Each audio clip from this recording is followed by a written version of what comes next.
Breaking news Nalgonda జిల్లా ఎల్లారెడ్డిగూడెం గ్రామంలో అప్పు వసూళ్ల విషయంలో ఒక ఘర్షణ చోటు చేసుకుంది. సూర ఆంజనేయులు ఉర్సు శంభులింగం అనే ఇద్దరు వ్యక్తుల మధ్య ఒక గొడవ చోటు చేసుకుంది. ఈ గొడవలో శంభులింగంకు తీవ్ర గాయాలయ్యాయి. దీంతో కుటుంబ సభ్యులు హుటాహుటిన కామినేని ఆసుపత్రికి తరలించారు. శంభులింగానికి ఛాతీలో బలమైన గాయం కావడంతో చికిత్స పొందుతూ అతను చనిపోయాడు. గతంలో పెద్ద మనుషుల సమక్షంలో 80,000 రూపాయలు అప్పు చెల్లించామంటున్నారు మృతుడి కుటుంబ సభ్యులు. డబ్బులు ఇంకా వస్తాయని ఆంజనేయులు ఇంటికి పిలిచి దాడి చేశాడని ఆరోపిస్తున్నారు. గతంలో అధిక వడ్డీలతో ప్రజలను ఇబ్బందులు పెట్టిన విషయంలో ఆంజనేయులపై పలు కేసులు కూడా ఉన్నట్టుగా తెలుస్తోంది.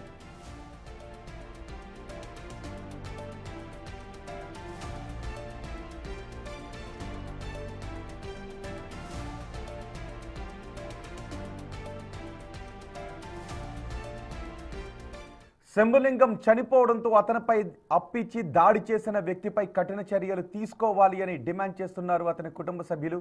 మరింత సమాచారం మా ప్రతినిధి రమేష్ అందిస్తారు. రమేష్, ఈ గొడవకు సంబంధించి మీ దగ్గర ఉన్న సమాచారం ఏంటి? పోలీసులు ఎటువంటి కేసు నమోదు చేశారు? తోటి ఈ విధంగా మొత్తం ప్రాణాల మీద తెలిసిందని చెప్పవచ్చు. గ్రామంలోని ఉన్నటువంటి వ్యక్తి ఎవరైతే ఉన్నారో ఆంజనేయులు వద్ద కూడా ₹1,00,000 అప్పుగా తీసుకోవడం జరిగింది. ఆ తర్వాత వడ్డీ కూడా చెల్లించడం జరిగింది.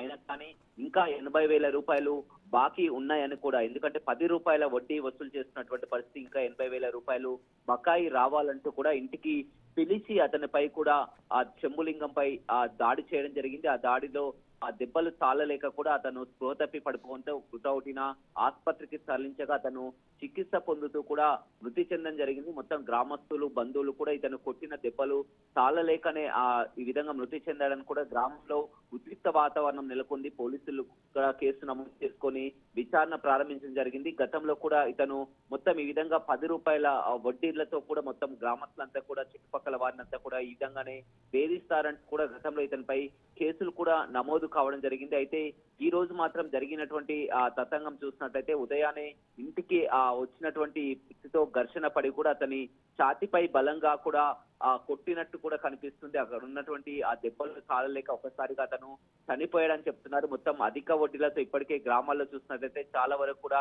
ఈ మనీ పేరుతో కూడా అధిక వడ్డీ ఆశ చూపి కూడా మొత్తం పీల్చి పిప్పి చేస్తున్నటువంటి ఘటనలు చోటు చేసుకున్నాయి. ఎందుకు ఉదాహరణ నార్కట్పల్లి మండలం ఎల్లారెడ్డిగూడెంలో ఈ ఘటన చోటు చేసుకుంది. గ్రామస్తులు, బంధువుల ఫిర్యాదుతో కూడా పోలీసులు కేసు నమోదు చేసుకున్నారు. ఇప్పుడు ప్రస్తుతం మాత్రం ఆ ప్రభుత్వ ఆసుపత్రిలో మృతదేహం ఉంది. మృతదేహంతో కూడా అతని ఇంటి ముందు ఆందోళన చేసే అవకాశం ఉండడంతో కూడా పోలీసులు భారీగా మోహరించినటువంటి పరిస్థితి కనిపిస్తుంది. ఇతను వడ్డీల వ్యాపారి. గతంలో ఇతను తండ్రి కూడా ఇదే విధంగా వడ్డీల వ్యాపారం చేసి ఎంతో మందిని కూడా వేధించేవారని కూడా గ్రామస్తులు పేర్కొంటున్నటువంటి పరిస్థితి కనిపిస్తుందని చెప్పవచ్చు. ఏకంగా ఇతను వడ్డీ చెల్లి రమేష్, ప్రస్తుతం ఆంజనేయులు ఎక్కడున్నాడు?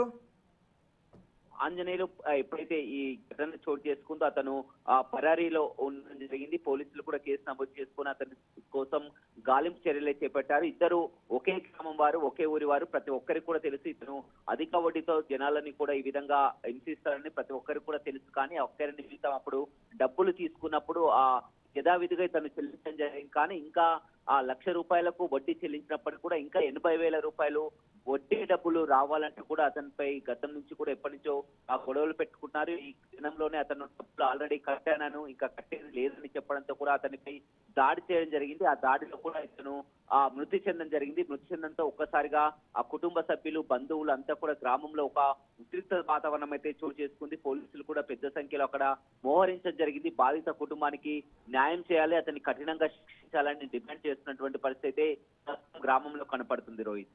రైట్ రమేష్.